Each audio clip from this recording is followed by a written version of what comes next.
बिस्मिल्लाहिर्रहमानिर्रहीम। अस्सलामुअलैकुम। Welcome to my technical channel Babul Ilm learning point. उम्मीद करता हूँ आप सब खैरियत से होंगे। डियर स्टूडेंट्स, पिछले लेक्चर में हमने इमेज इंसर्ट करने के बारे में बात की थी। इसी सिलसिले को आगे बढ़ाते हुए आज के इस लेक्चर में हम आपको इमेजेस को लिंक्स क्यों और कैसे बनाते हैं के बारे में सिखाएंगे। डियर स्टूडेंट्स, इससे पहले पिछले ट्यूटोरियल में हमने जब इमेज को अलाइन किया था तो हमने पैराग्राफ का टैग इस्तेमाल किया था। हम अपने इमेज को इमेज टैग के एट्रीब्यूट्स को इस्तेमाल करके भी अलाइन कर सकते हैं। जैसा कि अगर हम अपने इमेज को राइट अलाइन करना चाहें तो हम इमेज टैग में align is equal to right का एट्रीब्यूट इस्तेमाल करेंगे। यहाँ पर अलाइन HTML प्रॉपर्टी है जबकि राइट उस प्रॉपर्टी की वैल्यू है। ऐसा करने के बाद जब हम अपने कोड को सेव करने के बाद रन करेंगे तो आपको इमेज आपके ब्राउजर की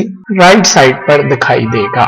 डियर स्टूडेंट्स, इसके अलावा हमने इमेज की विड्थ और हाइट को परसेंटेज में सेट किया था। आइए आज हम इसे पिक्सेल्स में सेट करते हैं। अगर आप अपने इमेज की विड्थ और हाइट को चेंज करना चाहते हैं तो आप विड्थ और हाइट एट्रीब्यूट्स में वो वैल्यूज लिखें जिनके मुताबिक आप अपने इमेज को सेट करना चाहते हैं। जैसा कि इमेज की विड्थ हम 850px यानी पिक्सेल्स रखेंगे जबकि हाइट 450 पिक्सेल्स लेंगे। इसको सेव करने के बाद जब हम रन करेंगे आपको स्क्रीन पर आपका इमेज आपकी मतलूबा विड्थ और हाइट के मुताबिक दिखाई देगा। डियर स्टूडेंट्स, आइए अब हम आगे बढ़ते हैं और अपने इमेज को लिंक के तौर पर इस्तेमाल करते हैं। डियर स्टूडेंट्स, बाज़-औक़ात आपने देखा होगा कि जब आप किसी वेब पेज जैसा कि daraz.com पर किसी प्रोडक्ट के इमेज पर क्लिक करें तो आपके सामने एक नया वेब पेज खुल जाता है जिसमें इस प्रोडक्ट के मुतल्लिक मालूमात मौजूद होती हैं। दरअसल वो इमेज और टेक्स्ट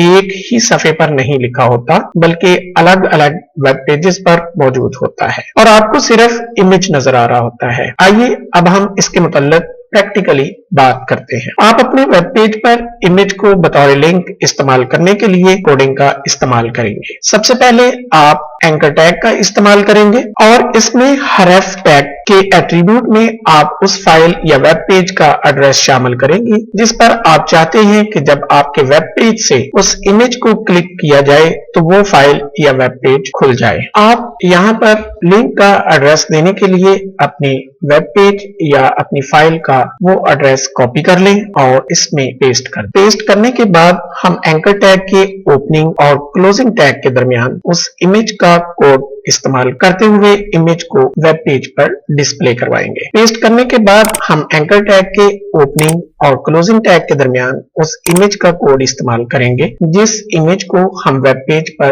डिस्प्ले करवाना चाहते हैं।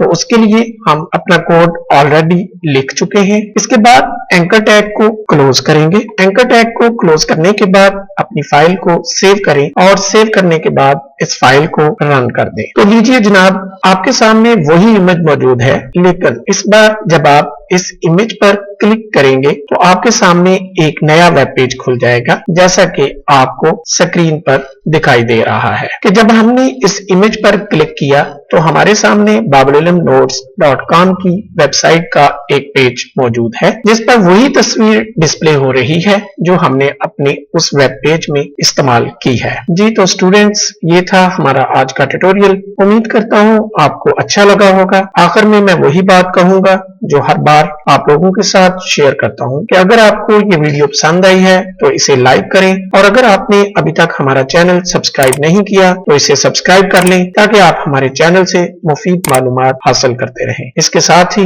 हमें इजाजत दीजिए। अल्लाह निगहबान।